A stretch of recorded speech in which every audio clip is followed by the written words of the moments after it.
Hi friends, எல்லோரும் எப்படி இருக்கீங்க? நல்லா இருக்கீங்களா? இன்றைக்கி சூப்பராகிட்டு பிரேக்ஃபாஸ்ட் லஞ்சு பார்க்க போகிறோங்க. பிரேக்ஃபாஸ்ட் லஞ்சு என்னென்னு பார்க்கலாம்.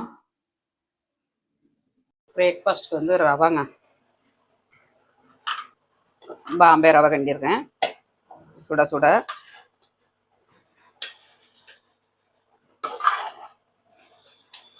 அப்புறமா ஸ்நாக்ஸ்க்கு ஆப்பிளுங்க. லஞ்சு வந்து சுட சுட சோறுங்க. சுட சுட சோறு,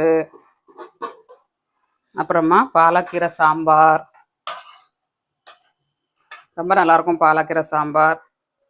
அப்புறம் கோவங்காய் பொரியல். இந்த லஞ்சு வீடியோ வந்து அக்னி சமையலில் வரும் பாருங்கள். தயிருங்க. சூப்பரான பிரேக்ஃபாஸ்ட் லஞ்சும் பார்த்தாச்சு. எங்கள் வீட்டு பிரேக்ஃபாஸ்ட் லஞ்சும் பார்த்தாச்சுங்க. உங்கள் வீட்டில் என்ன பிரேக்ஃபாஸ்ட் லஞ்சுன்னு கமெண்ட்ஸ் பண்ணுங்கள். மீண்டும் நெக்ஸ்ட் வீடியோவில் சந்திப்போம். பாய்.